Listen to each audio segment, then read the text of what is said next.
before I start, I want to take a second to remember the puppets that sacrificed their lives for our entertainment on last night episodes of Raw.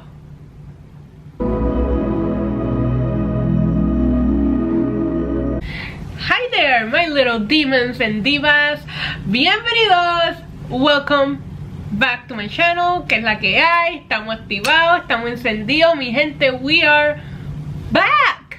We are back, and it is I, Isa, aka the Demon Diva. If you wish to follow me on all of my social media, it is at NYC Demon Diva on Instagram, Twitter, TikTok. Everything is linked down below.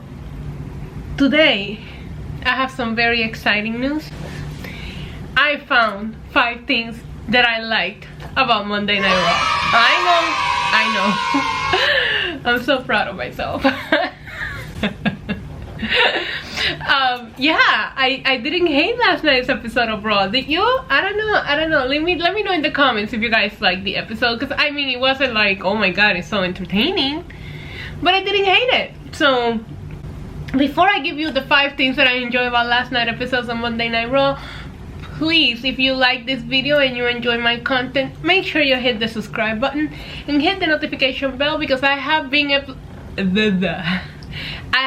uploading content more often for you guys. You guys wanted more, I am giving you more. So if you could do me a solid and subscribe, I will greatly appreciate it. Don't forget, it is the last video. Is this the last video?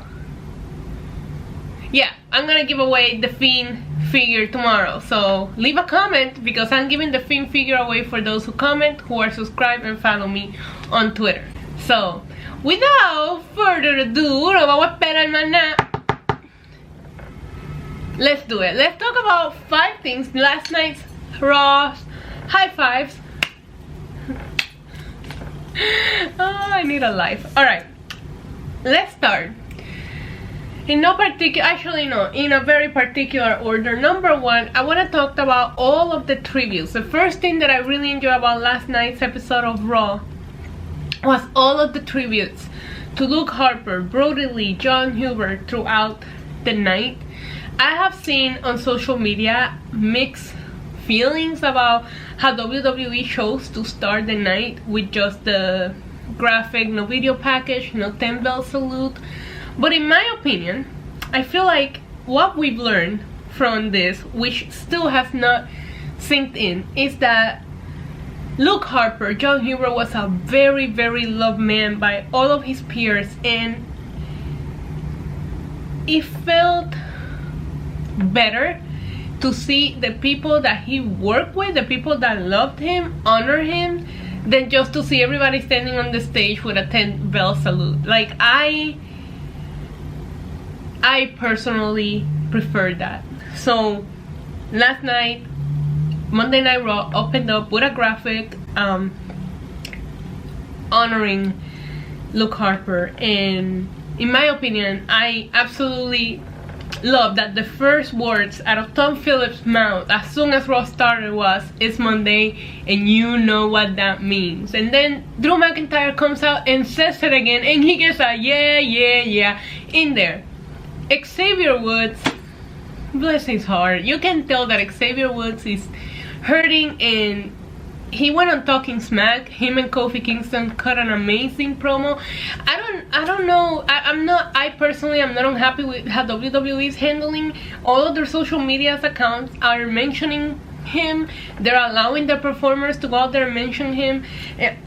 Xavier Woods honored him, Cedric Alexander, Retribution, Tom Phillips, Alexa Bliss got a little yeah in there.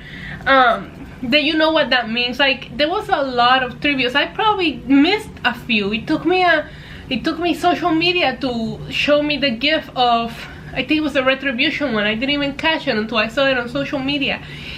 I feel like, based on what I've learned in the last few days, that's who Luke Harper was, the locker room beloved figure. And what better way than to let each and the people that loved him come out and honor him whatever way they can.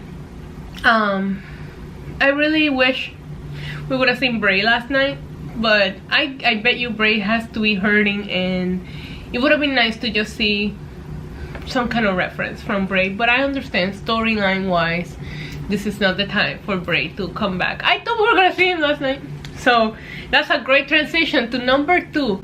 Everything that Randy Orton and Alexa Bliss did. I know there's a lot of mixed feelings out there in regards to the playground segment and the clip. I love the cliffhanger. It was so unexpected. Monday Night Raw never leaves us hanging. They just don't do that anymore. And they don't give you that reason to tune in next week. Last night they tried. Not only did they leave us with a cliffhanger, but they also announced that we're gonna get a WWE Championship match next week that we haven't seen yet. So you have to give them props for trying. I'd rather see slow changes than them come out and like promise the world and nothing happens. So I like the cliffhanger.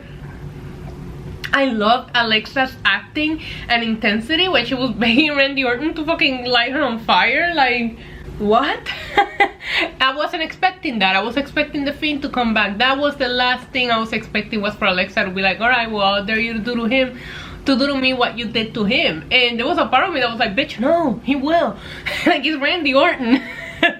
I like the Alexa's Playground segment, and I know that a lot of people have issues with Randy Orton being able to enter the funhouse, but in my opinion, Randy should be able to do whatever the fuck he wants when it comes to Bray Wyatt. He's ended him every single time. Randy Orton is in Bray Wyatt's head. He's the one person that can go there and really fucked with him, in my opinion. Like, when Seth Rollins did it, I didn't like it. It makes perfect sense. And to me, it makes perfect sense for the Firefly to feel like it's nothing when the Fiend's not alive. So, you know, I know a lot of people, I don't know, maybe they're overthinking it. This is just my opinion. Let me know in the comments down below, how did you feel about Randy Orton being able to enter the Firefly Funhouse? I liked it. I think that Randy should have ownership of everything that Bray owned, because he killed him. He is like when you face the Fiend, you're supposed to change. So, you know, I'm just saying. Number 3, Keith Lee is our new #1 contender. I know a lot of people were worried about Keith Lee's main roster push.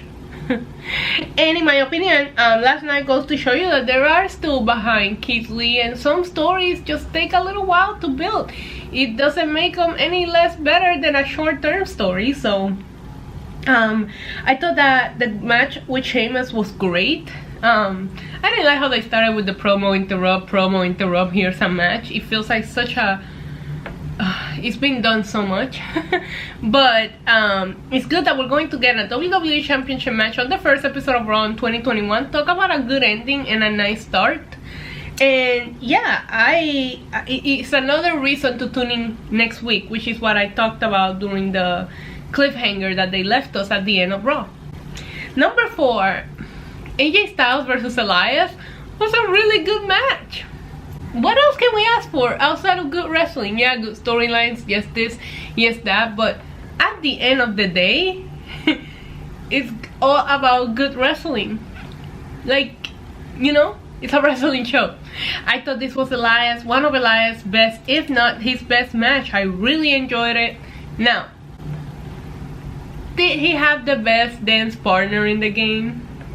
Yes.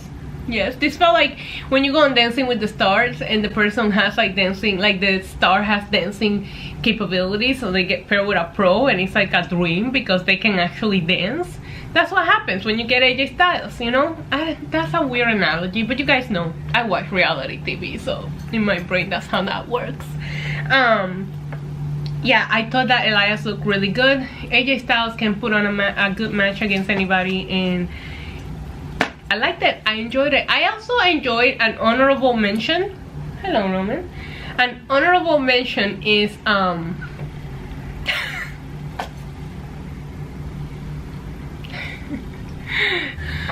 honorable mention is the Hurt Business against the New Day and the, I hate the name, the Hardy Bros. I'm sorry, I can't. Anyways, I thought that was a good match too. Cedric Alexander, the Hurt Business is so good right now. I know I didn't put them on my 5s, but they're definitely an honorable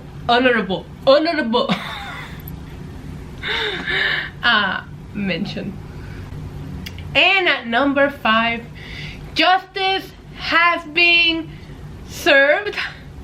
The Miz is Mr. Money in the Bank. Once again, a lot of people are against this. I am not. The Miz did not hand the briefcase and said, I would like to cash in. It was Morrison. So, if you go back into the rules of wrestling that are not real rules that we're allowed to break at any time because it's wrestling, the Miz is the one who should be cashing in. Therefore, he should have the briefcase. Or maybe it's time that we all talked about how this year's briefcase has commitment issues. Like, I don't know what I feel like the briefcase, you know what, it's true. The briefcase has been done wrong throughout the last few years. Braun Strowman, Baron Corbin. Like, I can understand why the briefcase has a little bit of commitment issue. Like, I don't know if I want to fuck with you because you're not gonna get what you should be getting out of me. Like, this relationship cannot go the way. That's why the briefcase was like, Otis, I am not Mandy. It's not gonna happen. You're not gonna cash in on Roman. I don't want you, you know? So, I can understand why the Money in the Bank briefcase has so many commitment issues. And I would too. I would too if I have the history that the briefcase has had the last few years. So I get it, but I'm glad that the briefcase is giving the Miz a second chance. We'll see what happens. If he fucking got it back to cash in next week on that fucking match, I'm gonna be so upset. A lot of legends announced for next week's episode of Raw. I am not one for legends personally, and I feel like we've seen these people so much recently that it really doesn't make a difference. But are you looking forward to seeing any of these legends? I do think it will bump up the ratings. Nostalgia always does the trick. So yeah, that's it, guys. That is my 5 favorite things about last night's episode of Monday Night Raw. Miz justice has been served. It's Mr. Money in the Bank again. AJ Styles against Elias, I thought was a really good match. Keith Lee is our new #1 contender. Randy Orton and Alexa, their backs must be hurting from carrying the show. And of course, all of the Luke Harper tributes. Let me know in the comments down below what were your favorite 5 things about last night's episode of Monday Night Raw. And until next time, adios. Mwah. Boop.